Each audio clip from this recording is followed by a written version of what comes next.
খুলনায় যে শিক্ষার্থীদের এবং পুলিশের মধ্যে যে সংঘর্ষ হয়েছে, সেই সংঘর্ষে সুমন নামে একজন পুলিশ সদস্য কিন্তু নিহত হয়েছেন এবং আরও বেশ কয়েকজন পুলিশ সদস্য আহত হয়েছেন। তাদেরকে চিকিৎসায় রাখা হয়েছে।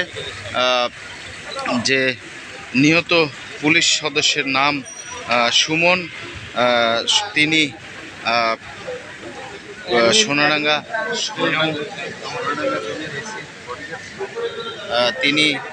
সোনারাঙ্গা যে জোন, সেই জোনের যিনি এসি, তার বডিগার্ড ছিলেন।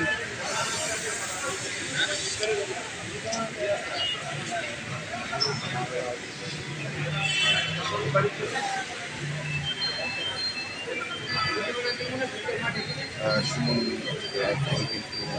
নিহত হয়েছেন এবং তার স্বজনরা কিন্তু এখানে এসেছেন। সেই পুলিশ সদস্যের স্বজনরা তারা কিন্তু এসেছেন, তাদের আহাজারি করছেন। সেই সুমনের যে বাচ্চা, সে কিন্তু কান্নাকাটি করছে বাবার জন্য। আমরা সেটি দেখছি যে আসলে এটিও হৃদয় বিদারক একটি দৃশ্য, যেটি দায়িত্বে থাকা অবস্থায় কিন্তু আজকে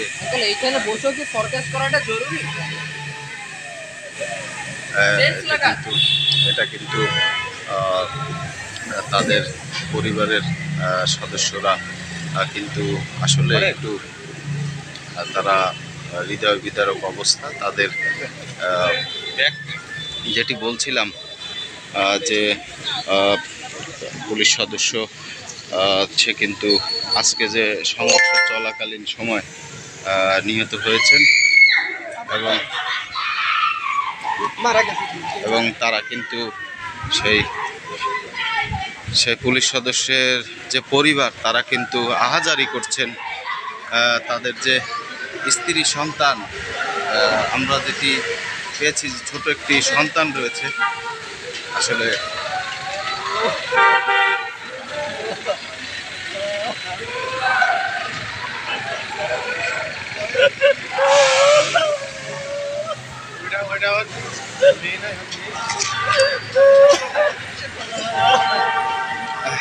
হৃদয় বিদারক একটি চিত্র যেটি আমরা দেখছি, যে সহকর্মীর মৃত্যুতে কিন্তু অন্য পুলিশ সদস্যরা তারা কান্নায় ভেঙে পড়েছেন।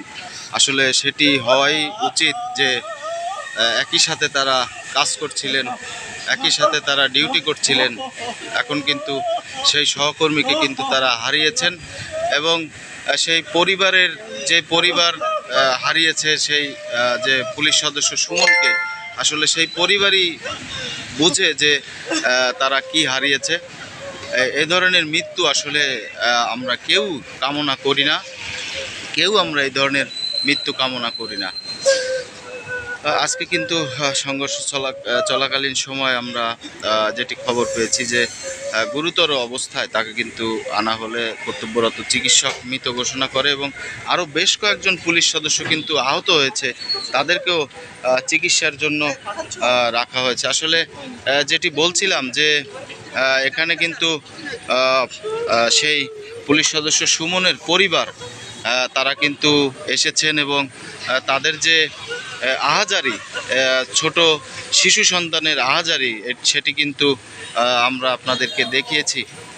দর্শক, যে আসলে বর্তমান প্রেক্ষাপটে বাংলাদেশের যে প্রেক্ষাপট, সেটি গত কয়েকদিন ধরে যেটি চলে আসছে, বৈষম্যবিরোধী ছাত্র আন্দোলন এর যে আন্দোলন এবং পুলিশ সদস্যদের সাথে যে বিভিন্ন সময় হামলার ঘটনা, আসলে প্রতিটি মৃত্যুই কেন যেন মানুষের হৃদয়কে নাড়া দেয়। এই মৃত্যু আসলে আমরা এই দেশে এমন মৃত্যু আসলে আমরা কামনা করি না, কারণ একজন মানুষ মৃত্যুবরণ করলে সেই পরিবারটি কিন্তু ক্ষতিগ্রস্ত হয়।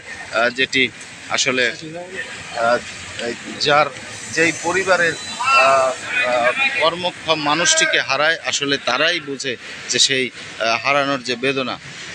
তো দর্শক, আমরা দেখানোর চেষ্টা করছিলাম যে আসলে সর্বশেষ অবস্থা আমরা আপনাদেরকে খুলনার যে সর্বশেষ অবস্থা, যেটি আবারও বলছি, যে খুলনায় যে আজকে পুলিশ এবং শিক্ষার্থীদের মধ্যে যে হামলা এবং সংঘর্ষের ঘটনা ঘটছে, সেই ঘটনা ঘটেছে এবং সেই ঘটনায় কিন্তু এখন পর্যন্ত আমাদের তথ্য মতে যে প্রায় 25 থেকে 30 জন শিক্ষার্থী আহত হয়েছেন এবং 5 জন পুলিশ সদস্য আহত হয়েছেন এবং একজন পুলিশ সদস্য নিহত হয়েছেন।